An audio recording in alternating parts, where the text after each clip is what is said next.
Welcome to the Living Medicine Podcast, where we talk about ethical medical use of psychedelic psychotherapy, teaching skills, examining the issues, and interviewing interesting people. Now let's start today's show. Hey everyone, thanks for hanging out with us today. I'm Signi, one of your hosts. Hi, and I am Sandy Newest, your other host. And we're getting on today to do something a little bit different. As you guys know, if you've been listening to our podcast so far, over our careers, we've interviewed quite a few experts in the research space, the policy space, other important areas of psychedelics. But what we really want to talk to you guys about today are the kind of things you've been asking us for, which is how to get into this field, like what to know. In other words, a lot of people approach us and say, what is it that I need to know that I don't know?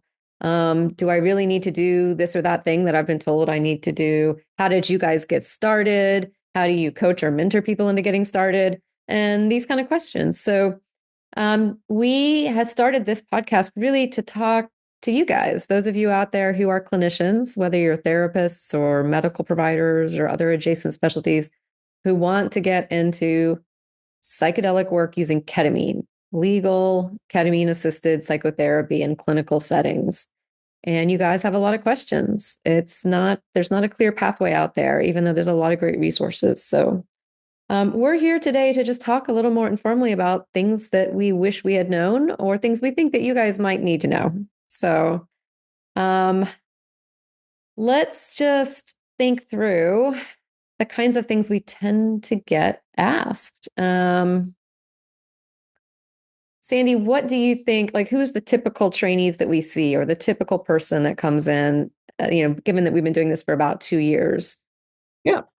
I mean, it's a wide range. So I do the initial interviews, the initial meetings with people who do the inquiries, and we have two tracks. There's the clinical professionals, and then there's the medical professionals. At our program, it's mostly licensed or license eligible people. So that kind of brings in kind of that in and of itself is a bit of a gatekeeper. And it is very much people who are aware of the psychedelic movement, if we're going to call it that, the kind of the publicity, the research, they're aware of it. They're tracking it. They're confused by it. They're intrigued by it. And they're wondering about how to get in on it. So that's kind of one of the tracks. Like, I'm aware of this. What is this? How do I learn about it? Tell me more about it. It seems like you guys are experienced at this. Kind of tell us about it. That's the one track. Then there's the other track of people, again, professionals who have really had profound psychedelic experiences of their own. And maybe they read Michael Pollan's book or saw the series and they're like, whoa. And, maybe they were called to this by their, by the publicity, and they got into it often kind of later in life. And they see the power of it for themselves. And then they'd like to apply that in their career. And then the third track is really people who already know that they want to do this. And maybe they've already had some education, maybe that it didn't quite meet their need for direct clinical application. Like, how do we do it? Like, I've learned about this, I've read about it, maybe I've done some other trainings, but I want to know how to do it. And I'm ready to incorporate this into my practice or into my clinic. And I'm ready to go. So it's the kind of like general people who are aware and unclear how to get into it. They're looking for that clear pathway. They're looking for people to teach them and to mentor them. There's the people who've had their own experiences and see that this is profound and impactful. And then there's the people who actually know about it, but are just unclear about how to get from where they are to how to actually begin to see clients or to begin to put that into their clinics. And those three pathways are ultimately related, but those are kind of the three areas that people most identify with, I think. Yeah, and I think that actually is probably who a lot of our audience is, we're finding. So our intention is to try to be useful to you guys and answering some of these questions.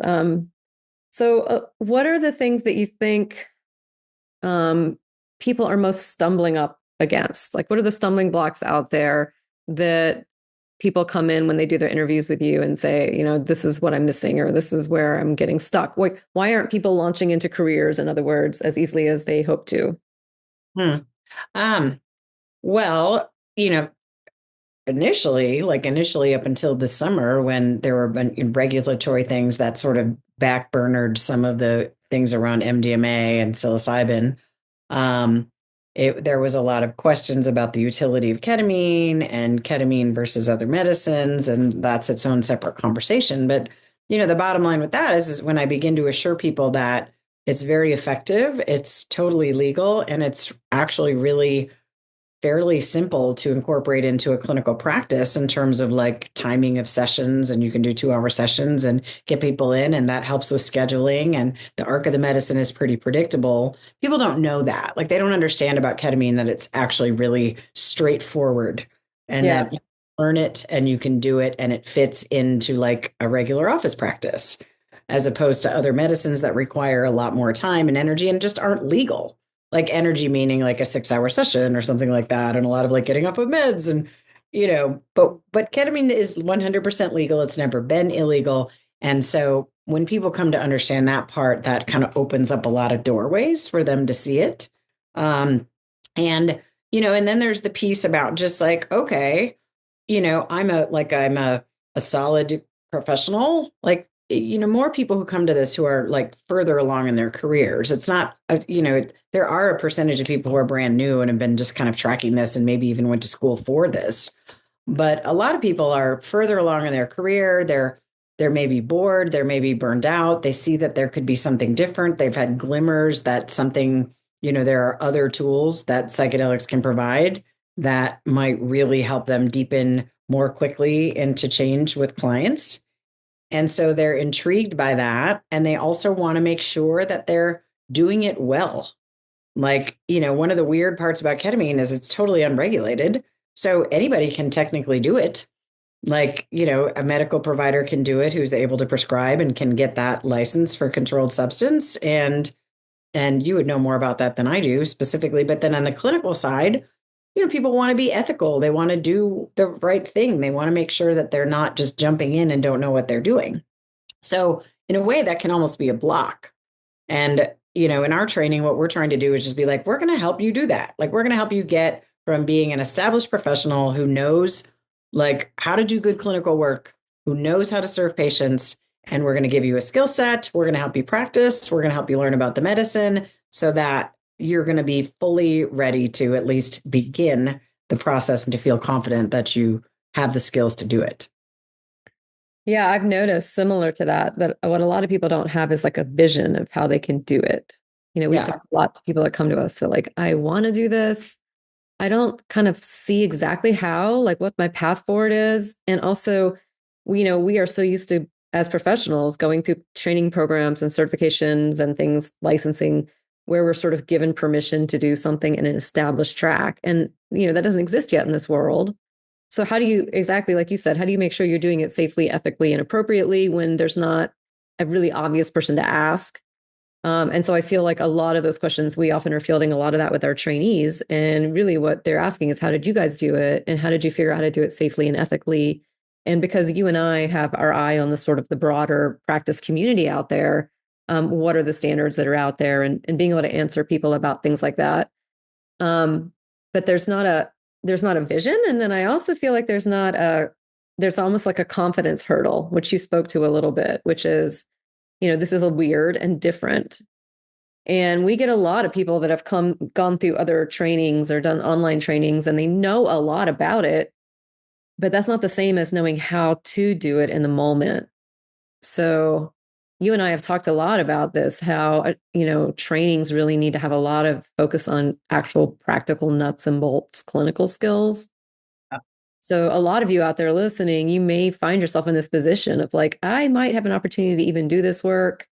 I might even have clients that are interested, and already a good therapist or a good clinician. And yet I'm still a little nervous. Like I keep not stepping into it because I'm not exactly sure what to do once I'm in the room on the medicine with the person on the medicine. And so we really, we understand that that's kind of emotional and logistic hurdle that a lot of people are looking for mentoring and actual just like practical advice on, that we have found. And so we focus a lot on that kind of thing because that's understandable. This is new, and there's not there's not a lot of people to look to in your immediate community for most of you who are doing this. So Right. Well, and it's interesting because one of the things that I kind of tell people that I think is kind of funny, but it is so true. Like, when I first started doing psychotherapy, like, where do you put your hens? It starts to be analogous to that. Or when you learn about like psychological theory and you're busy in your head trying to figure out, like, okay, what's the next step? Right? What's the next thing I'm supposed to do? And there is a little bit of that, but that's also for people who are established professionals. That's also a place of insecurity,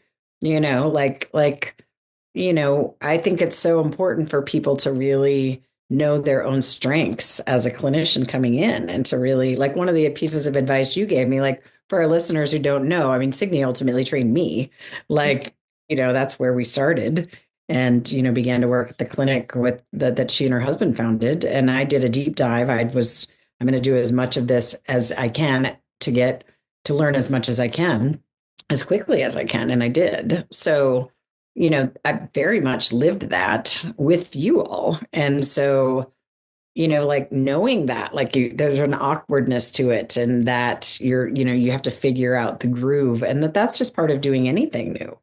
yeah. Like, it's really more like it's just like a novel setting. Yeah. Yeah. Know? I don't know what you think. You probably agree, but my experience with the many trainee cohorts that you and I have taught at this point with LMI is the things that they really desperately want, and understandably, is what do I actually do? Like, in a really granular kind of detailed way. Like, if this happens, do this. If this happens, say this. If this, then this. And almost like simplified down, at least in the beginning, until you kind of get your feet under you. And that sort of like, overt, providing kind of like a, what is that? Like, not a landing strip, but like a launch ramp into the work that's really, really accessible. Yeah. And then the fact that we show videos and they get to see a lot of sessions and see what it looks like, people are really hungry for that, because that gives them a vision for themselves doing it and something to template after. And I think, I went through residency training as a psychiatrist, and you did something similar where you kind of have people to model on. And that's, I think, what's missing a lot in this space, which is why people are really drawn to having filmed sessions or having us sort of, role play and walk through what it actually looks like. Which actually then gets into the importance of having your own sessions. That's a whole nother topic that we can definitely talk about, but it's worth dropping in there. If you are listening and you are interested in this work and you have not experienced the medicine that you want to work with, in this case, ketamine, then, we have a lot of thoughts on that, but it's a huge part of your learning. It's a huge part of your learning for kind of conceptualizing what's going on in the inner world of your client. But plus, it's interesting, like we see over and over again that people who come through our training program, we do a fair amount of medicine in our training program, and we think it's an essential part of training, but it's also personally impactful. Like, people come out, they're like, oh, wow, like that impacted me as a human and not just a professional. Yeah, And absolutely. these professions, those things are linked. So yeah. What do you, and not, I haven't shared these questions with you ahead of time. We just decided to get one in our living rooms and just chat. So we haven't really, this is not a formally thought through interview, but I'm actually curious, like, what do you think surprises people the most? Like, having run the retreats or the trainings we do, that you think, people come in with an expectation and then find out otherwise. Oh, there's a lot of them. One of them is that that ketamine itself is way more powerful than they think it's going to be. Yeah. Like, people come in with a lot of biases towards plant medicines and things like that. And having been a person who has also been down those roads and has a shifting, perspective on that over time, I can appreciate that. But people are really blown away by just how powerful a ketamine experience can be for them personally, and then how much they see it impacts their clients. So, I mean, that's the biggest one. Like, whoa, I had no idea. And you and I, if we back up our lives enough, we both had that experience at some point ourselves, right? Coming out of plant medicine world and moving into ketamine. So we can relate. And yeah, I agree. So many people come to us and say that. Almost like most people, it feels like say that to us. Yeah. They were Yeah. caught off guard by, it being as potent as more than less than there's that bias you named that it's not quite as potent as the quote classic psychedelics or MDMA. Yeah. And I think another one is I have two actually just off the top of my head, but another one is the really important realization that the medicine session is only one part of it, that really skilled preparation and integration of which the medicine session is embedded in Mm-hmm. is that those things are they are the process, and that's really what differentiates ketamine treatment alone, where you're just at a med clinic and doing it or doing it at home by yourself or however your administration is, from CAP, is that really skilled preparation integration with the medicine session being, a piece of that, but those two parts being equally, if not more important. Yeah. Yeah, those are very true. I would echo those. Yeah. I And feel like that, another one that comes up that we need to do a separate podcast on probably is how much, like a lot of our trainees are surprised by how much trauma content comes up and is processed in other words, we often get our trainees who are skilled clinicians and already working with trauma in their practices saying, "Oh my gosh, I had no idea how good this was for trauma because of what they learned by going through the trainee process or experiencing it or starting to use it." That can be a whole podcast in and of itself. yeah. That's one that I feel like surprises people. Oh, for sure. Because the prevailing view out there is that it's not good for trauma. And I would say for people, who just go into a straight ketamine clinic and do it without a therapist or without even an integration support or preparation and integration, some people still have great results. I've talked to them. But some people do not, or they just don't have a lasting result. And, a lot of treatment resistant depression, if you scratch the surface, is really related to complex trauma and PTSD. And so, a lot of what we're working with really comes down to that. Now, I have a bias towards that because I see everything from that perspective. So I have to own that. I'm, one of those people that's like everything is trauma because of how it impacts your brain and your nervous system. But, and then this realization that like, oh, if you're already working with trauma, like you're going to be doing trauma work and Mhm. you're simply be applying the skill set that you already have into this novel and an experiential way. Like, because really it's an experientially oriented intervention where somebody goes into a non-ordinary state. But you could make the argument that that happens in wilderness or mindfulness or rites of passage or vision quest. There's a lot of non-medicine ways that people go into non-ordinary states. So we're just applying skill. We're doing some new skills, but we're also applying the skill sets that people already have through an experiential lens with non-ordinary state work. Yeah. Yeah, you're not going to be doing this work the way I do or the way you do, Sandy, or the way, each person that comes through ends up doing it the way they do it. But we do really emphasize particular skills that are important, that are universal. And also there are some concerns that are universal. So maybe we should talk a little bit about that. I think one thing before we move into, maybe concerns that we both have that we want the audience to just be aware of, whether you come through our training program or you're just going to, find a pathway through another program out there. Um, but I wanted to name one other surprise that I feel like people have, and that is that they can actually do it. Like I feel like that moment at the end where they start seeing clients and they like we always get them coming back kind of like, oh my gosh, it's going well, or I did this session and it was so great. And they, because I think people are surprised to find out that they have it within them to do this work really well once they are literally just given the pathway and given the mentoring and the specific how-tos.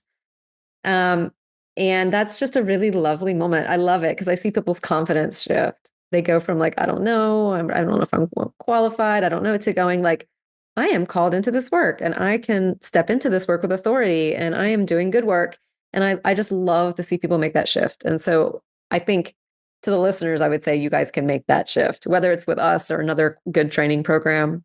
Um, if that's where your hurdle is, definitely like take the journey, take the risk, take the step into like shifting this into your career. It definitely is a growing part of mental health. It is the frontier. And Sandy and I can attest the fact that it is really exciting and interesting. And you can do it.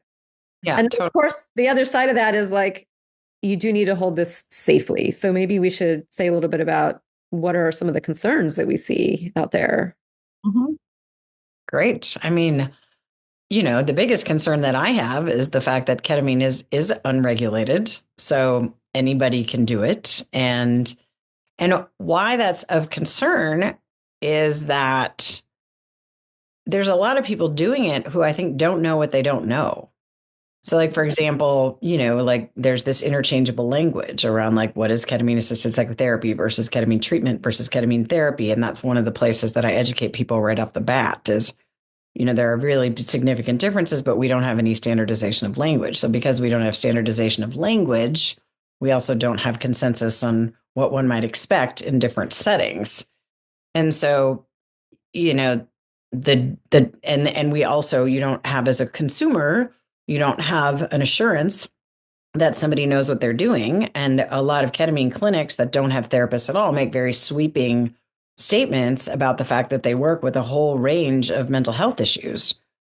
Um, and, while you might have a pharmaceutical benefit or the experience that you self might have might help you in those therapeutic domains, like if you're not doing CAP, you're not necessarily working specifically on mental health issues. So that then becomes reflective of the lack of standardization. Like, I'm sure there are wonderful anesthesiologists doing this work in really lovely ways and that are really helping people to change.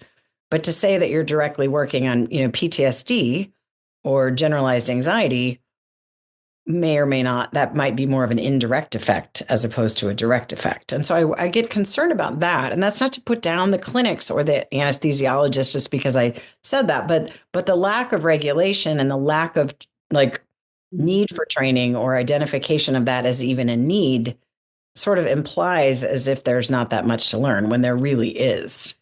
And then to do it, next level, to do it safely and to do it well, and to really, make sure that you're really elevating your clients' outcomes and taking really good care of them while also taking care of yourself is really important because this is also really demanding work. It's interesting, but it's energetically very demanding because you're really in it with the client. Mhm. Yeah, it takes some self-care and some doing your own work on your own stuff to be able to hold this kind of container for someone else. Yeah. Yeah, I would another concern I have, which is related, but maybe in a slightly different words, is really for you guys who are listening, is it is possible to do harm with this kind of intervention. So ketamine-assisted psychotherapy, as with psychedelic-assisted psychotherapy in general, this being a subtype of that, can harm people if done badly. And I think that is not said often enough. We just did an interview with Derek Ronaldo specifically on this topic. So I encourage you guys to check that out. But those of us who do this work on the ground in full time, like Sandy and I, day in and day out for many, many years, you see cases of harm. And we also see people who've been harmed in other settings coming to us and telling those stories. And so I put that out there because I really, we feel ethically that, speaking to you guys as listeners, some of you may be ready to do this, and some of you may not until you get more training, especially around safety. So please don't step into doing this work unless you're really clear that you've been trained by somebody who's taught you how to track for ways people can be harmed and also what to do when that happens. A lot of times, in cases like that, the provider is left not knowing what to do about it. I think that's happening quite often. So, I feel like our ethos, and I know, Sandy and you and I talk about this a lot, is we want people to have nuts and bolts skills. We want to mentor them into the work and encourage them and let them know you can do this. But we also we want to be really careful and not cavalierly saying, "Hey, everybody, let's just jump right into this. Let's all do this." It's not that at all. It's actually check yourself very carefully and be very careful about how prepared you are from a safety sense. So it's like that balancing act. Like we want you to feel motivated and we want to encourage you to do this. And we want you to not just assume that you can jump right into it. without being thoroughly prepared for how to anticipate harm and then how to how to handle that when it does happen. And also to some degrees, even recognize it. There's a kind of shocking lack of awareness out there in the kind of population at large right now about how harmful psychedelic experiences can be if handled poorly. I think the media underreports that aspect of it. And so even trainees come in with a bias, like, oh, this is just going to help everybody, full stop. And you and I talk about a lot how that's not this is not a one and done, all, fix all kind of intervention, way more nuanced, takes a lot of work on the part of the therapist and the client. And it can be rocky.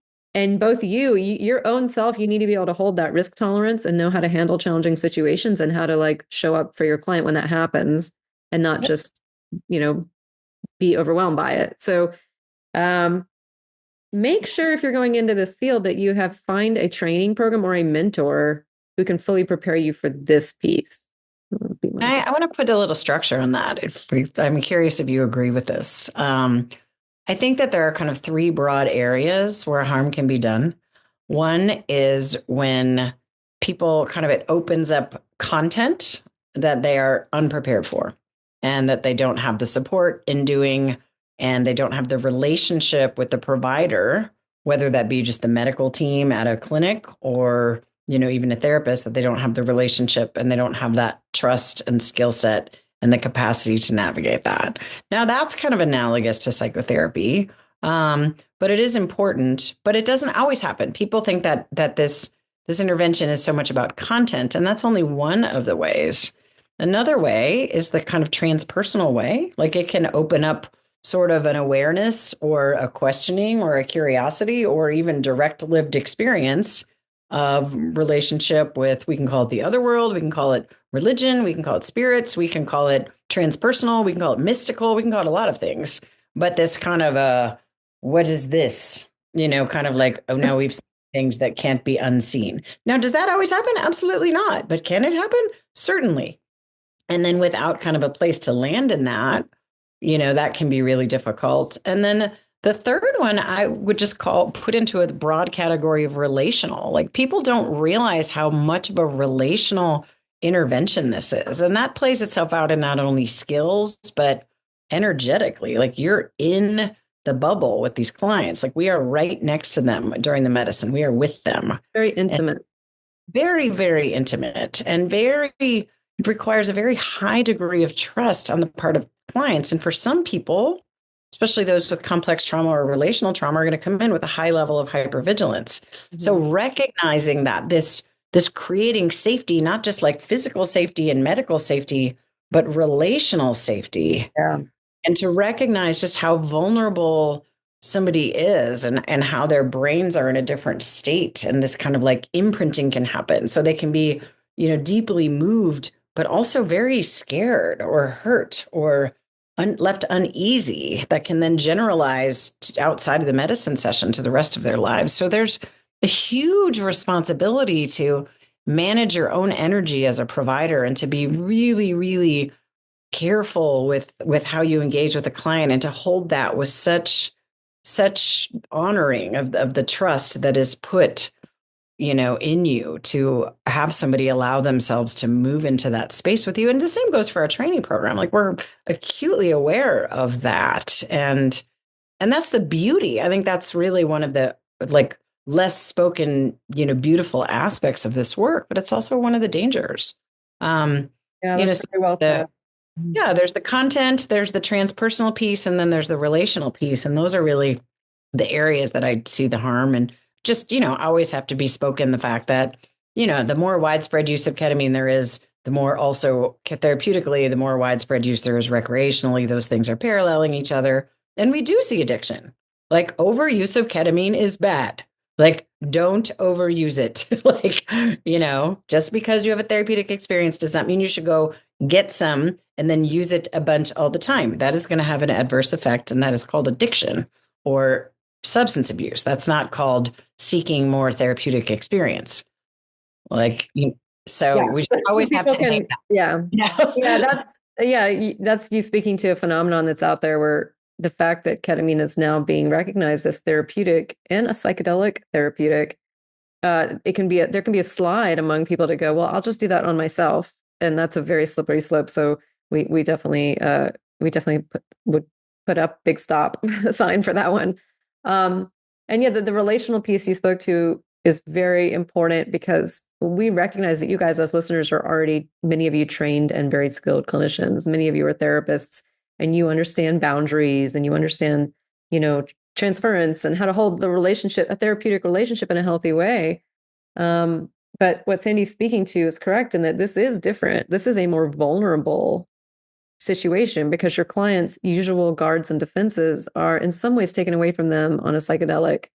And so if you don't know what I mean by that, and some of what Sandy's saying sounds like, oh, that's interesting, but I'm not sure exactly what she means, then we would really encourage you to get more supervision or mentoring or training around these pieces, because exactly as Sandy said, this is where a lot of harm can be done. So I'm glad that you were able to put that into a little bit more of a like a checklist of 3 things to make sure you're tracking. Well, and in it's the harm interesting. domain, Yeah, because as we say that, I'm also like, and also those same things, that like double-edged sword thing are also probably the things that differentiate this the most from a traditional psychotherapy intervention too, is the fact that those aspects are different. Yeah. And are a big piece of holding those levels of awareness and the things that might really differentiate that, like what the benefit of the non-ordinary state is, the benefit of the medicine session comes in excuse me, some of those places. So it's like learning to work with that and not do harm, but also then to utilize those elements is probably also the skill set, really, if we think about it. Yeah. Yeah, I think it's a good meta statement. Like those of you listening who want to get into this field, one, we've said, you can do this. If you know that you're a skilled therapist, you can definitely do this. There is a pathway and it is very doable. And most of our graduates go straight into practice in their existing practices or in new collaborations. So we know that for a fact. And you will be working with your own new skills and your own gaining confidence or increasing confidence. We know that because we've seen that play out over and over again. And it's going to work. And part of that journey will be you learning these safety pieces that Sandy and I have talked about, whether you do that with us, or somewhere else. And if you do it with someone else, just make sure you do it. And that you have kind of thought through all the points that Sandy just made with, am I sure that I know how to hold those boundaries that way? Am I sure that I understand how to create a relational container that is appropriate for someone in an altered state? So when you hear me say these things, if you have a little bit of like, I'm not sure what that actually is, then that would be a place to get a little bit more instruction and mentoring, because your primary responsibility is to do no harm and to do this in the safest way possible. It is a new frontier. It is an evolving field. Things may be different in 5 years than they are now. So those of us who are doing it now are at the forefront of something. And, we're in many ways collectively learning as we go. And I'm sure that will continue to be a thing. But so the foundation of all of that has to be the safety, and doing it in a safe way. Mm-hmm. So before we take off for today, I thought that maybe you and I could just say on a personal level, what kind of moves us about this work, what it's like being in this work. And I can go first. You can go first. I don't know. Well, I want to add one piece to what you just said too about if you're interested, but you're like, oh, wait a minute, I never came from plant medicine, or I'm actually brand new to this. Awesome. Because that is a lot of the people that we work with have either not had any experience with any psychedelic medicines or have had very little. So that is not a requirement. Some have not, but just know that we actually offer that. That's one of the things that we want to provide for people through with ketamine. So don't let that be. Most providers that are going to get into the legal, clinical ketamine-assisted psychotherapy world, just realistically are going to come out of a kind of like Western trained, already existing therapists who are licensed providers in the sense of like where the field is probably going. Yeah. So, you having had underground experience might be interesting to you and part of your personal journey, but not really relevant to what you need to get trained because you have a legal psychedelic in ketamine that you can experience as part of your training. Yeah. And that is an extremely important part of your training that we didn't really touch on today. But that, discovering yourself on a psychedelic, like who are you when you're in an altered state, is a huge part of your learning. And, Mhm. in our community, we obviously do that by giving you many, many ketamine sessions of varying types and kinds to kind of really, get you to a place where you go, okay, I know what this is. I know what it is to navigate this state. But it doesn't require you, as Sandy said, to have a pre-existing experience with other medicines coming in. In some ways, ketamine is the medicine that you need to sort of, in the traditional underground world, there's the phrase get in relationship with the medicine. Well, this is the one you need to get in relationship with if it's the one you're going to be using in your practice. Yeah, great. I love that. So what was your question again? Oh, yeah. I What's the thought it best would part be of this fun. year? Was that it? Well, we never really get to ask each other this, so I thought it'd be fun. It's like, what do you find the most moving or compelling about this whole world? Like the fact that you find yourself as somehow a psychedelic medicine expert, right? Neither of us knew in training that that's what we were going to end up being. Like, what is that like? Oh, that's an interesting question. So there's a lot to that for me. One of them is that, this again is not everybody's journey, but there are a subset of us that, my work with non-ordinary states is one of the most impactful things in my life. And that is a broad construct, not just medicine, but a lot. And I know that. And I have known that for a long time.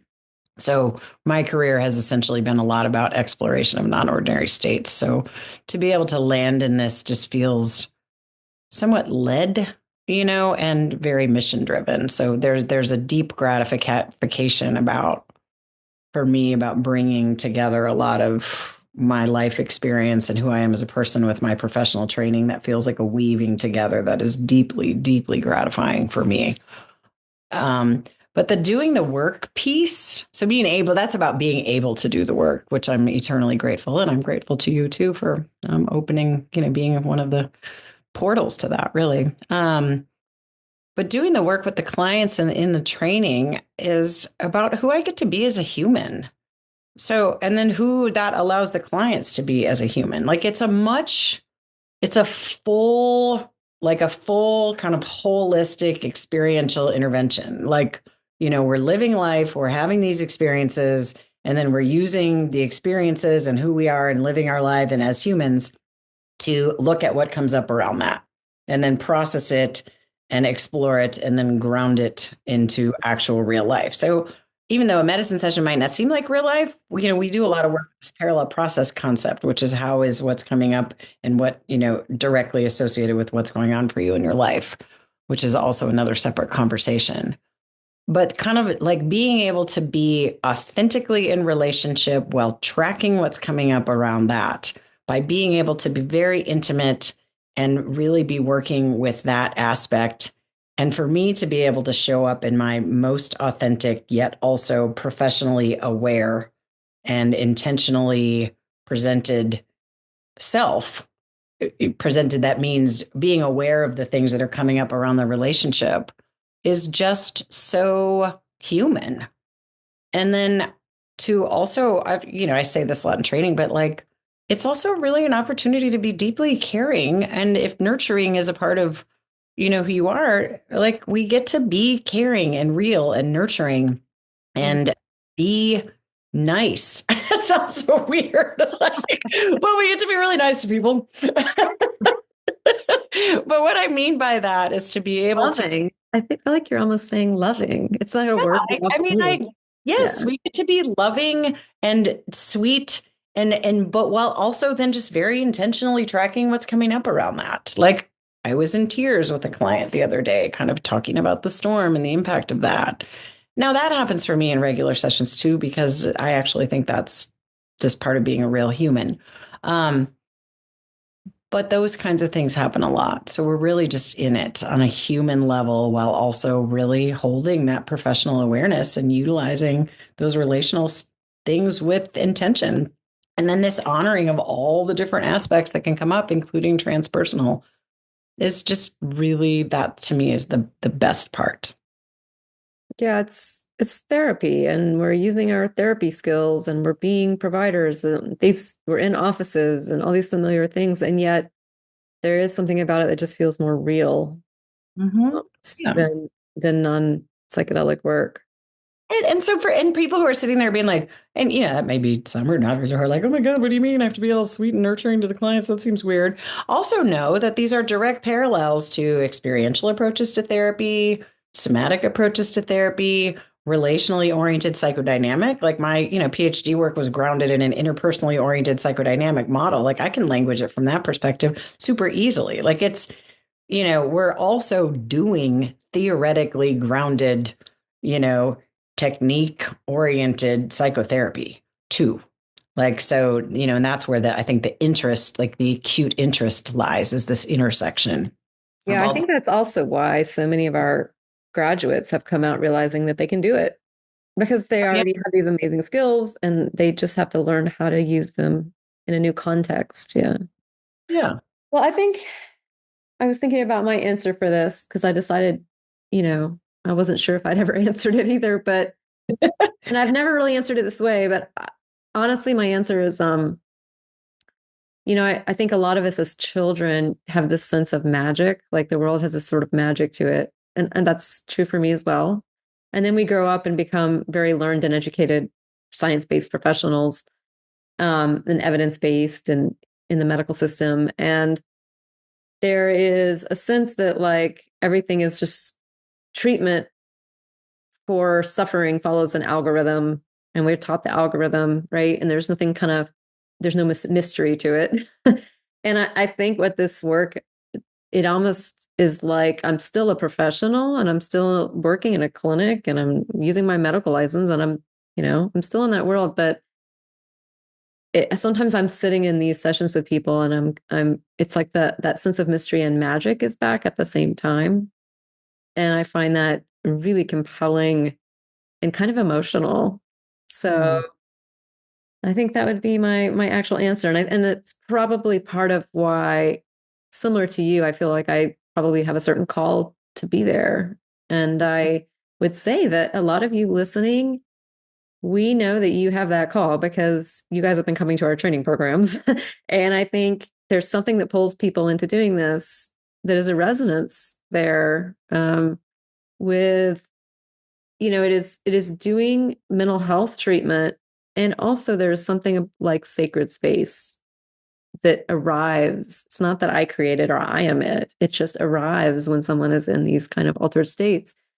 And that intersection is really potent and not something that I ever expected to be able to do in my career, just going into psychiatry back in the day. So I think we can end on the fact that there are skills, you guys can learn them. There are safety pieces, you guys must learn them. And then there is mystery and magic, and none of us know what that's about, but we are all just here reflecting it back and just honoring that that's there. Yeah, like staying in the inquiry with it is a phrase I like. Like we're in this inquiry with the mystery and the magic that is informed by everything else that we bring to the table. So thank you guys for tuning in. We're going to start doing a lot more episodes with sort of questions that the audience is asking that's kind of hopefully practically useful for those of you stepping into this field. That's our intention. And we have one coming up, just kind of debating ketamine for trauma. So keep your eye out for that. And we will see you soon. So thank you, everybody.